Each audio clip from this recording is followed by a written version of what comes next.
नमस्कार, मैं Vikas Kumar YouTube channel BK the study point पर आप सभी का स्वागत करते हैं। आज हम लोग साइंस का तीसरा चैप्टर पढ़ेंगे जिसका नाम है तंतु से वस्त्र तक, यानी फाइबर टू फैब्रिक। इस चैप्टर को हम 2 वीडियो में पढ़ाएंगे क्योंकि एक वीडियो में काफ़ी लंबा हो जाएगा, जो आपको भी पढ़ने में दिक्कत होगी और हमको वीडियो को अपलोड करने में भी। और मेरा एक और फोकस है कि मैं वीडियो को जो बना रहा हूँ वो आपके जो बुक में दिया गया है उसको केंद्र मानकर उसी के इर्द गिर्द ही मैं पढ़ाऊँगा। और मैं कोशिश करूँगा कि कोई ऐसी चीज़ ना छूट जाए जो आपके प्रश्न में आपके लिए इम्पॉर्टेंट हो, आज भी और भविष्य में किसी भी कंपटीशन में आप बैठ रहे हैं वहाँ पर भी। तो चलिए हम लोग बिना समय गंवाए शुरू करते हैं पढ़ना। तो इसमें एक स्टोरी से शुरुआत होती है। स्टोरी में 2 पात्र हैं, 2 बच्चे हैं। एक का नाम है पहेली और दूसरे का नाम है बूझो। दोनों लोग के स्कूल में ये पढ़ने में बहुत अच्छे हैं और इनके स्कूल में एक साइंस की क्विज कंपटीशन होता है, एक विज्ञान की प्रश्नोत्तरी प्रतियोगिता होती है जिसमें ये दोनों बच्चे पार्टिसिपेट करते हैं और यही लोग विनर भी होते हैं। और विनर में इनको पहला पुरस्कार मिलता है और पुरस्कार स्वरूप में इनको कुछ मुद्राएं मिलती हैं, कुछ पैसा मिलता है, कुछ रुपया मिलता है। वो रुपए ये लोग अपने मम्मी पापा के लिए खर्च करना चाहते हैं। उसके बाद इन लोगों ने डिसाइड किया कि मम्मी पापा के लिए हम लोग क्यों ना कपड़ा खरीद लें। और कपड़ा खरीदने के लिए लोग मार्केट में जाते हैं और दुकानदार के पास जब पहुंचते हैं तो कपड़े के बारे में उनसे पूछते हैं। तो दुकानदार इनको बताते हैं कि हमारे पास 2 प्रकार के कपड़े हैं, एक है कॉटन का बना हुआ और दूसरा है सिंथेटिक है। तो ये लोग अंत में डिसाइड करते हैं कि हमको पापा के लिए एक मफलर ले लेते हैं और मम्मी के लिए एक सूती साड़ी ले लेते हैं। यही अपना लेते हैं और वहाँ पर बहुत सारे कपड़े भी ये लोग देखते हैं। कपड़ों में इन लोगों ने देखा चादर देखा, जिसको बेडशीट कहा जाता है, जो बिस्तर पर बिछाया जाता है। इनको वहाँ पर कर्टेन दिखाई पड़ा, यानी कि पर्दा, जो दरवाजे में और खिड़कियों में आप लोग लगाते हैं। वहाँ पर उन्होंने देखा मेज पे लगाने वाला मेज पोश, रजाई भी दिखाई पड़ा, गद्दा भी दिखाई पड़ा। बहुत बड़ी दुकान थी। शर्ट, सूट, बहुत सारे कपड़े उन्होंने देखा और उन सारे कपड़ों में देखा और उन्होंने देखा अलग अलग प्रकार के कपड़ों से ये सारी चीज़ें बनी हैं। तो इसमें आपके जो यहाँ पर स्टार्ट होती है, इसके अलावा एक एक्टिविटी दी गई है आप लोग को करने के लिए। जैसे आप लोग भी कपड़े के बारे में अगर जानना चाहते हैं तो आपके आसपास अगर कोई टेलर है, यानी कि दर्जी जो कपड़ा सिलता है, उसके पास आप जाइए, वहाँ से कतरन लीजिए। अब कतरन क्या है? देखिए, टेलर के पास अनेकों प्रकार के कपड़े आते हैं सिलने के लिए। तो सिलाई के पहले वो लोग क्या करते हैं, कपड़े की कटाई करते हैं और कटाई करते समय कुछ छोटे बेकार कपड़े बच जाते हैं जिनको कतरन कहा जाता है। अगर आप उनसे कतरन मांगेंगे तो आपको मना भी नहीं करेंगे क्योंकि उनके लिए वो यूजलेस होता है। तो उस कपड़े कतरन को आप ले लीजिए और उसको हाथ से टच करके उनसे पूछिए कि भाई ये जो है अंकल जी, चाचा जी, जो भी हों, जो मतलब आपके घर में हो, या टेलर से ही पूछिए कि ये किस प्रकार के कपड़े से बना हुआ है, ये संश्लिष्ट है, सिंथेटिक है या कॉटन का है, या और भी हैं, जैसे कॉटन के भी बने होते हैं, जूट के बने होते हैं, जैसे सिल्क वाला होता है, जैसे ऊन के भी बने होते हैं। तो वो सारी चीज़ जानकारी आप उनसे ले सकते हैं, टेलर से या अपने घर में मम्मी पापा से, चाचा चाची से, जो बड़े हैं, जो जानते हैं कपड़े के बारे में, उनसे आप जानकारी ले सकते हैं किसका बना हुआ है। ये चीज़ आपके बुक में दिया गया है। अब अगला जो लाइन आती है तंतु मान रेशा, रेशे से कपड़े बनाए जाते हैं। यहाँ से स्टार्ट होती है जो हमको समझना है, ठीक है। रेशे से कपड़े बनाए जाते हैं, लेकिन रेशा होता कैसे है, कैसे हम समझ पाएंगे रेशे से बना है? तो इसके लिए उन्होंने या आपके बुक में दिया गया है कि आप क्या करेंगे, उस कतरन से एक धागा निकाल लीजिए। एक कतरन का जो टुकड़ा है कपड़े का, उसको ले लीजिए, उसमें से एक धागा निकाल लीजिए। किनारे से अगर धागा नहीं निकल रहा है तो आपके घर में सुई है, सुई ले करके कहीं से भी आप उसको डाल करके एक धागा निकाल सकते हैं। धागा को तागा भी कहा जाता है, इसको इंग्लिश में यार्न कहते हैं। क्या बोलते हैं? यार्नस, है ना। इसको तागा बोला जाता है और धागा भी इसको कहते हैं। ठीक है, मेरा मतलब है कि आपके समझ में आ जाए जो चीज किताबों में दिया गया है। तो इस यार्न यानी तागा और धागा बात एक ही है। इसको जब आप स्प्लिट करेंगे यानी कि इसको पृथक करेंगे, इसको अलग करेंगे, अलग कैसे करेंगे? एक तागा ले लीजिए और एक तरफ उस तागे को पकड़ लिए, दूसरी तरफ से आप इसको खोलिए। इस तरह खोलेंगे तो आप देखेंगे इसमें पतली पतली लड़ियां होती हैं, मतलब 3-4 लड़ियों से मिलकर के धागा पिरो करके धागा बनाया जाता है। क्या होती है? पतली पतली। इसको हम स्प्लिट करेंगे, ठीक है, यानी कि इसको अलग करेंगे तो इसे पतली पतली लड़ियां मिलेंगी, पतली पतली लड़ियां मिलेंगी, जिसको स्ट्रैंड्स कहा जाता है। इनको और आप खोलेंगे इसमें से एक लड़ी लेकर के तो शायद आपको और उससे ज्यादा भी पतली पतली लड़ियां मिल सकती हैं। इन्हीं पतली पतली लड़ियों को हम लोग क्या बोलते हैं? रेशा बोलते हैं। क्या है? रेशा, या इसको हम क्या बोलेंगे? फाइबर बोलेंगे, फाइबर। ठीक है, इसीलिए इसको कहा गया फाइबर से फाइब्रिक, माने फाइब्रिक का मतलब ही होता है कपड़ा। तो इस चैप्टर हम यही पढ़ रहे हैं, फाइबर से फाइब्रिक। तो ये फाइबर कहाँ से पाए जाते हैं, समझने वाली बात ये है। तो ये जो फाइबर होता है ना, 2 जगह से प्राप्त किया जाता है। एक तो प्राकृतिक रूप से मिलता है हमको, ठीक है, कहाँ से मिलता है? प्राकृतिक रूप से। यहाँ पे हम लिख दिए फाइबर, ठीक है।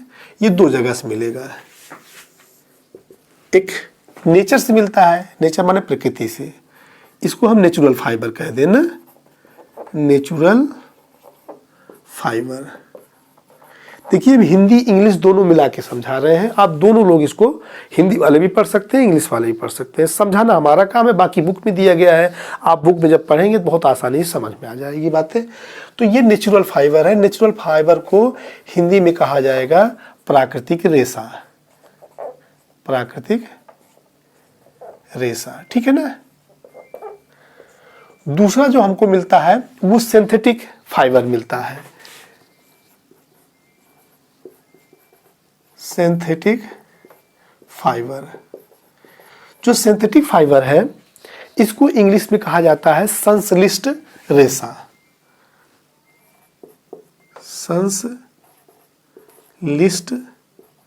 रेशा। हैंड राइटिंग मान ली नहीं बन रहा है लेकिन समझ में आ रहा है, बुक में आप देख लीजिएगा। या इसको कृत्रिम रेशा भी कहा जाता है, कृत्रिम माने खुद बनाया हुआ रेशा, ठीक है। कोई दिक्कत? हमें लगता कोई दिक्कत नहीं है। जो प्रकृति हमको प्रकृति देता है रेशा, वो 2 तरह से मिल पाएगा, है ना। चलिए हम यहाँ पे देख लेते हैं। या तो हम प्लांट से पाएंगे अथवा हमको मिलेगा एनिमल से। समझ में आ रही बात? माने कि जंतुओं से मिलेगी। हालांकि जो जंतुओं से प्राप्त होती है रेशा उसको जांतु रेशा कहते हैं, जंतुओं से। तो ये हमको या जंतुओं से मिलेगा या अथवा पौधों से मिलेगा। अगर हम आपसे पूछेंगे कि पौधों से कौन कौन से रेशे हैं जो पौधों से पाए जाते हैं, तो आप जो आपके टॉपिक में आपके चैप्टर में है 2 है, एक कॉटन है, ठीक है, और दूसरा जूट है। जो कॉटन है, कॉटन को हम लोग क्या कहते हैं? इसको कॉटन को हम लोग सूती कहेंगे, इसको रुई भी कहा जाता है। जूट जो है इसको सूती को हम कपास कहते हैं, है ना।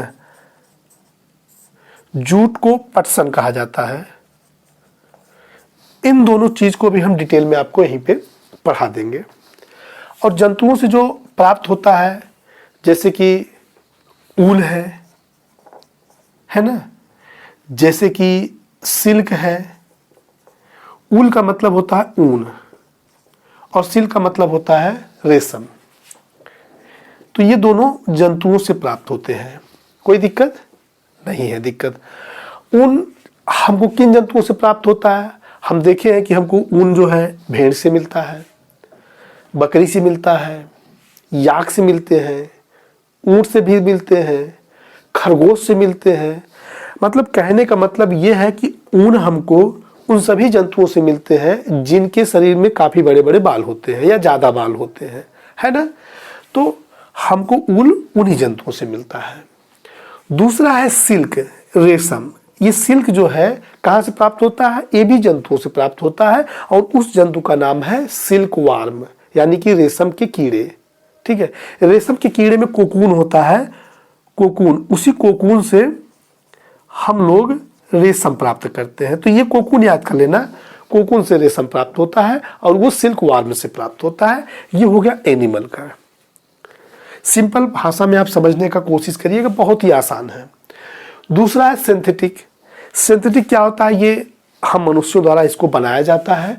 इसमें इस्तेमाल करते हैं केमिकल सब्सटेंसेज को, यानी कि जो रासायनिक पदार्थ हैं उनका इस्तेमाल करते हैं।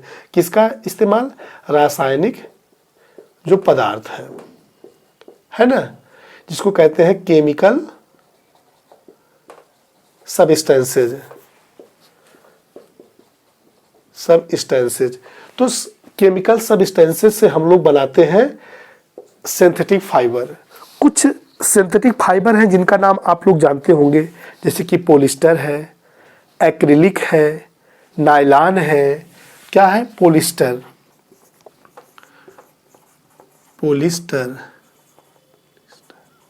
ठीक है, एक्रिलिक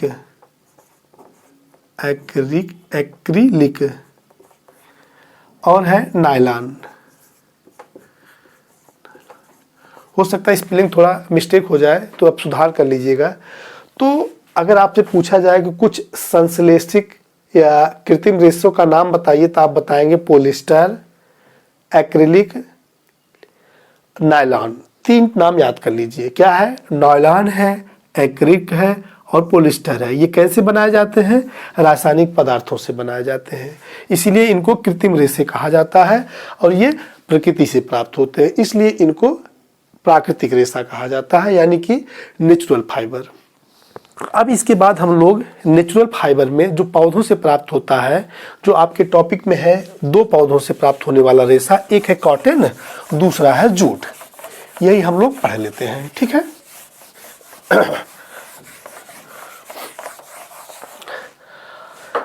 ये हमारा है कॉटन। कॉटन को कहा जाता है कपास। क्या बोलते हैं? कपास। इस कपास से कौन सा कपड़ा बनता है? सूती कपड़ा। और इसी कपास से रुई निकाली जाती है, ठीक है। इसकी खेती की जाती है बहुत बड़े पैमाने पर। याद से नहीं, प्राचीन काल से जो कपड़ा बनाया जाता था वो कपास से ही बनाया जाता था। तो इसके लिए जो उपयुक्त मिट्टी की जरूरत पड़ती है वो ब्लैक सॉइल होती है, यानी काली मिट्टी, ब्लैक सॉइल, काली मिट्टी। क्योंकि आप जानते हैं कि मिट्टियों में अनेक प्रकार की मिट्टी होती है, काली मिट्टी, दोमट मिट्टी, लेटराइट मिट्टी, बलुआ मिट्टी, इस प्रकार बहुत सारी मिट्टियां होती हैं। तो उसमें से सबसे उपयुक्त जो मिट्टी है वो उपयुक्त मिट्टी है वो कपास के लिए काली मिट्टी है। और इसके लिए मौसम भी बहुत अच्छा होना चाहिए। और मौसम कैसे होना चाहिए? शुष्क होना चाहिए, जिससे बरसात ज़्यादा ना हो। यदि बरसात फसल की कटाई के समय, जब इसकी फसल परिपक्व हो जाती है, अगर उस समय काटे के समय अगर बरसात हो जाएगी तो सारी की सारी फसल नष्ट हो जाती है। तो ये जो ब्लैक सॉइल है, काली मिट्टी है, इसके लिए ज़्यादा ही अच्छा होता है, ठीक है। अब जैसे धान के लिए देखिए बरसात का मौसम होना चाहिए, गर्मी होनी चाहिए साथ साथ में। गेहूं के लिए, चना के लिए बरसात नहीं होना चाहिए, उसकी सिंचाई की जाती है, लेकिन ठंडे का मौसम होना चाहिए, साथ साथ में कुछ पकने के समय गर्म मौसम होना चाहिए।